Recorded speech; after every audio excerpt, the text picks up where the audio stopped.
Halo teman-teman semua, buat kalian yang lagi kuliah keperawatan atau mungkin baru aja mulai karir jadi perawat, pasti udah nggak asing lagi kan sama istilah 3S. Nah, ini tuh panduan wajib buat dokumentasi keperawatan di Indonesia. Yuk kita bedah bareng-bareng apa itu SDKI, SKLKI, dan SIKI. Nah, kutipan ini tuh pas banget. Soalnya, dokumentasi yang standar itu bukan sekedar formalitas atau tugas administrasi loh. Ini benar-benar jadi pondasi dari perawatan pasien yang aman dan efektif. Lewat dokumentasi inilah, kita bisa mastiin setiap tindakan kita tercatat dan komunikasi antar tim medis itu lancar jaya, nggak ada info yang kelewat. Ini dia nih pertanyaan kuncinya. Coba bayangin, kalau nggak ada standar yang sama, perawatan pasien bisa jadi nggak konsisten.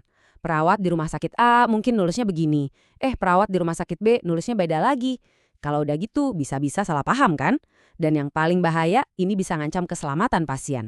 Oke, jadi dalam beberapa menit ke depan kita bakal ngobrolin kenapa sih standar ini penting banget. Terus kita akan kupas tuntas satu persatu, mulai dari SDKI, SLKI, sampai SIKI. Kita juga bakal lihat gimana ketiganya nyambung jadi satu kesatuan.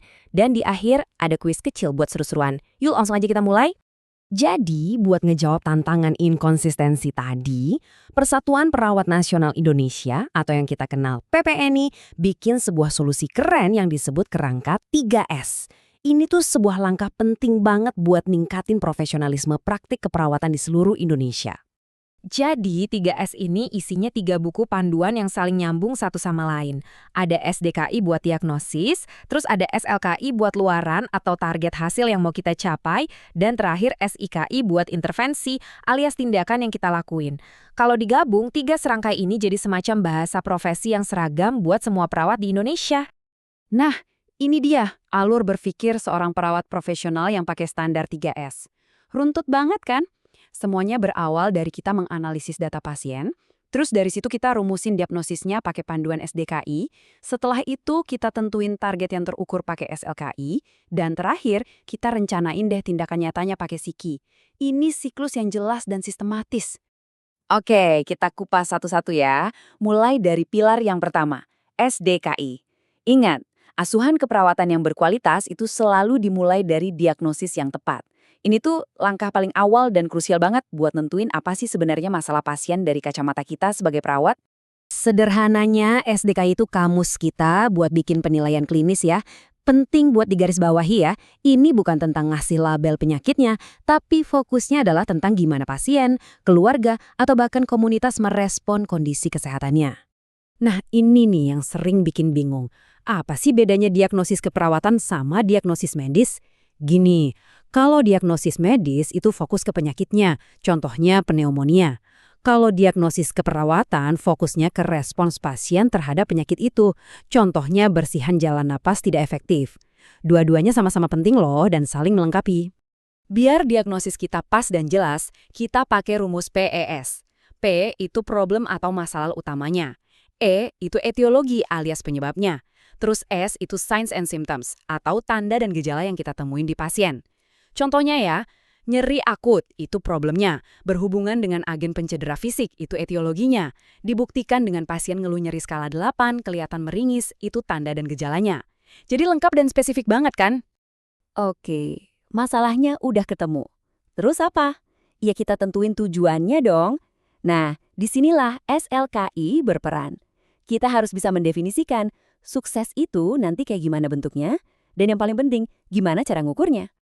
Anggap aja SLKI ini semacam katalog tujuan keperawatan kita. Setiap luaran di dalamnya itu udah didesain biar spesifik, terukur, bisa dicapai, realistis, dan ada batas waktunya. Atau yang biasa kita sebut prinsip SMART. Ini penting banget biar tujuan kita jelas dan evaluasinya nanti objektif, nggak pakai kira-kira. Nah, yang keren dari SLKI ini itu strukturnya. Setiap luaran itu ada label, definisi, ekspektasi, dan ini yang paling penting, ada kriteria hasil yang spesifik lengkap dengan skor penilaiannya. Ini bikin kita bisa ngukur kemajuan pasien secara kuantitatif. Jadi bukan lagi berdasarkan kayaknya udah mendingan, tapi beneran pakai data dan angka. Diagnosis udah ada, tujuannya juga udah jelas. Pertanyaannya sekarang, gimana cara kita nyampe ke tujuan itu? Nah, jawabannya ada di standar kita yang ketiga, yaitu SIKI, yang isinya adalah semua rencana aksi kita sebagai perawat. Siki ini ibarat buku resep andalan kita. Isinya itu panduan how to lengkap dengan berbagai tindakan keperawatan yang berbasis bukti. Jadi, semua tindakannya itu udah teruji, bukan asal-asalan. Dan setiap intervensi di Siki itu udah dipetakan, nyambung langsung ke diagnosis di SDKI dan luaran di SLKI. Nah, di dalam Siki, tindakan-tindakannya itu dikelompokin jadi 4, biar gampang diingat, disingkat OTEK. Ada observasi, terapeutik, edukasi, dan kolaborasi. Struktur ini bantu banget buat kita ngerencanain perawatan yang komprehensif, mulai dari mantau kondisi pasien sampai kerja bareng sama dokter atau fisioterapis. Oke, teori cukup. Sekarang kita lihat gimana ketiganya ini bekerja bareng di lapangan. Kita ambil contoh kasus yang umum ya, yaitu pasien dengan diagnosis medis pneumonia. Coba perhatiin deh, nyambung banget kan semuanya?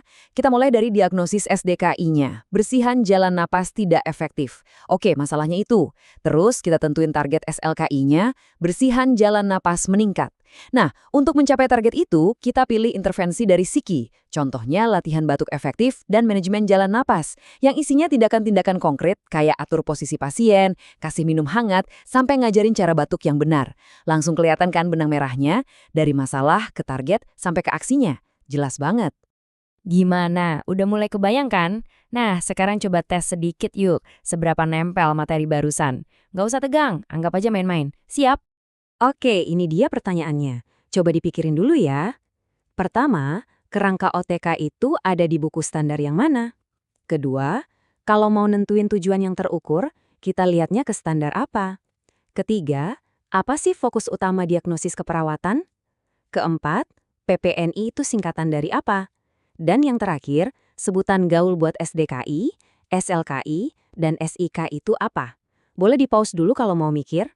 Oke, udah semua? Yuk kita cek jawabannya bareng-bareng.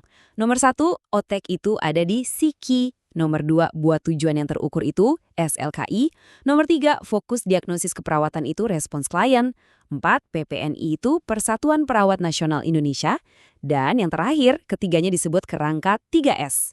Gimana, benar semua? Jadi, poin penting yang harus kita ingat adalah 3S ini lebih dari sekedar urusan catat-mencatat atau ngisi form. Ini tuh soal cara kita berpikir kritis sebagai perawat, merencanakan asuhan secara sistematis, dan ujung-ujungnya ningkatin kualitas perawatan dan keselamatan pasien kita. Nah, sebagai penutup, aku mau kasih pertanyaan buat kalian renungin. Coba deh pikirin, gimana caranya kalian bisa pakai kerangka 3S ini bukan cuma sebagai kewajiban, tapi benar-benar sebagai alat buat jadi perawat yang lebih profesional, lebih kritis, dan lebih berdampak buat pasien-pasien kalian. Oke, sekian dulu pembahasan kita kali ini. Semoga panduan singkat ini bisa bantu kalian dalam praktek sehari-hari ya. Sampai jumpa di lain kesempatan.